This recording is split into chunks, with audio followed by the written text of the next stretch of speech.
Excelente. Então, agora, para encerrar o tópico perennialista, eu gostaria de fazer Uhum. uma última pergunta, que seria quanto às dificuldades em lidar com os mesmos perennialistas, seja de uma via, seja de outra, mas agora, sobretudo, Uhum. nos mais tradicionais, né, pseudo-tradicionais, que seria aquele argumento muito repetido que você não leu todos os livros do René Guénon. Então, como lidar com isso? Pois é, essa aí também é velha, né? Se você não leu todos os livros no francês do René Guénon, naquele francês erudito dele, você não pode falar a respeito do autor. Ou seja, você não pode ter, assim, nos chamar assim de ineptos, né? Você não pode ter uma capacidade intelectual de você, ao ler os principais, o essencial do René Guénon, você não pode captar ali o que ele está realmente fazendo, né? O Guénon, ele assinava os artigos deles como esfinge, né? Decifra-me, eu devoro-te. Então, quer dizer, você não pode pegar o núcleo do pensamento do Guénon, e se você for católico, você não compreendeu em profundidade, porque o Guénon está propondo é muito mais profundo que esse catolicismo exotérico. Então ele sempre vem o quê? Com chavões e frases de efeito, tal como você falou agora, você não leu todos os livros do Guénon. Isso aqui são chavão. O chavão, ele serve para despertar no interlocutor emoções. E, sobretudo, esses caras, eles têm um método de querer pintar você de burro. Desculpe aqui ser muito franco, cara, mas ser explícito, mas é isso que eles querem fazer de fato. Eles querem dizer, não, você católico que está falando sobre Guénon, você é burro, você não compreendeu em profundidade. Porque é sempre esse argumento, ou seja, então quando que eu vou compreender em profundidade? Então eu vou ter que, infinitamente, é um negócio assim, ad infinitum. Então se eu ler isso, eu vou ter que ler isso, mais isso, mais isso, mais isso, mais isso, e nunca vou compreendê-lo. Então eles tentam sempre, aquele efeito sabonete. Então se você desmascara o Guénon,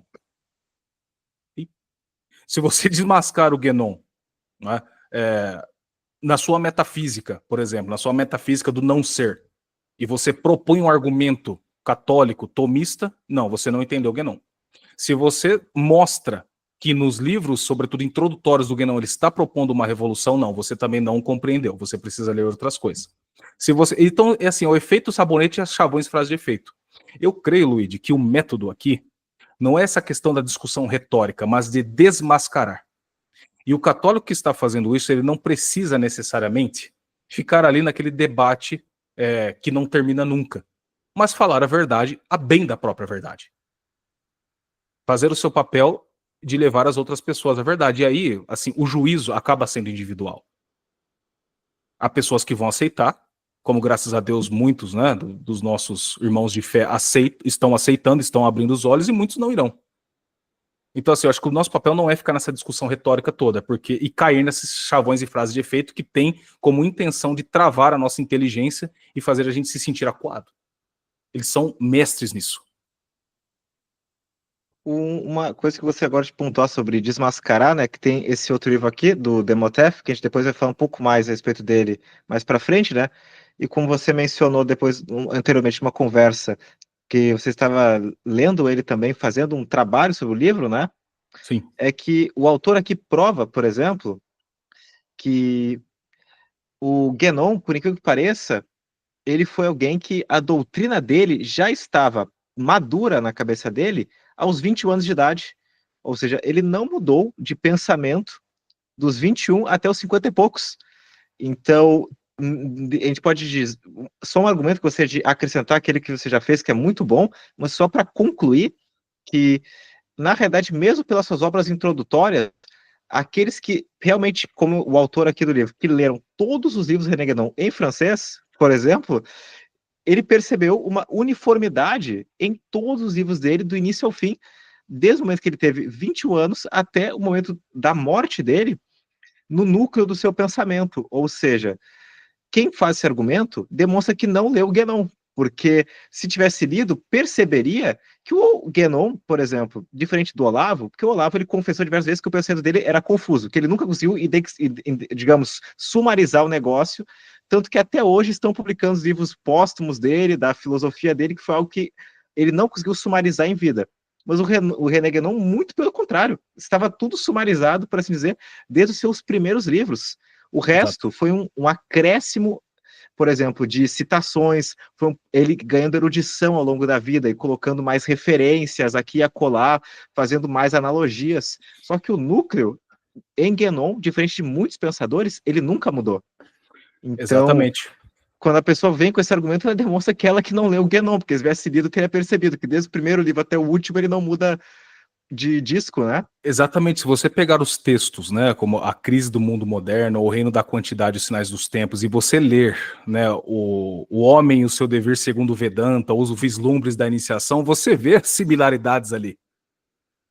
Você vê as similaridades grandes ali, só que nesses outros livros mais profundos, como os Vislumbres da Iniciação, que o Mottreff trabalha nesse livro, o Guénon, de fato, ele está maduro, você sente essa maturidade nele, só que é uma maturidade complicada, porque ele já consegue esconder mais as suas intenções, que ele deixou muito explícitas na Crise do Mundo Moderno, por exemplo.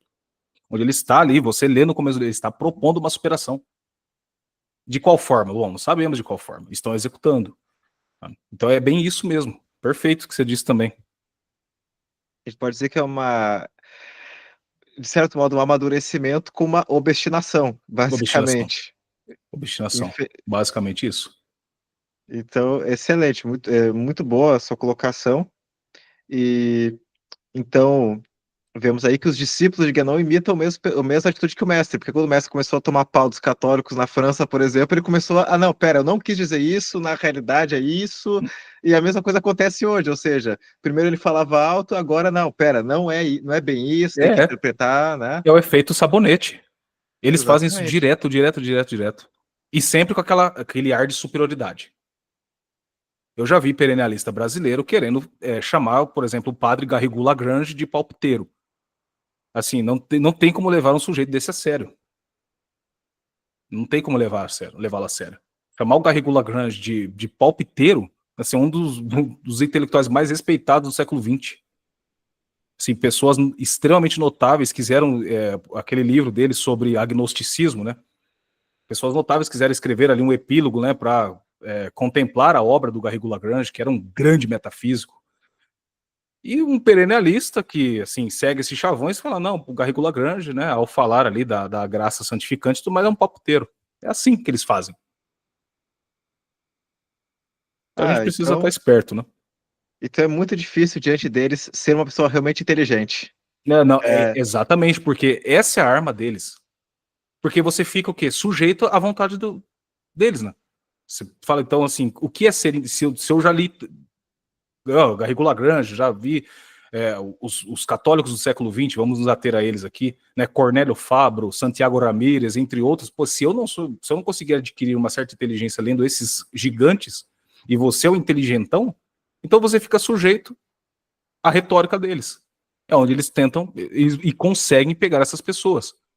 Dos mais inteligentes aos mais inseguros. Os inseguros, eles deitam e rolam mesmo.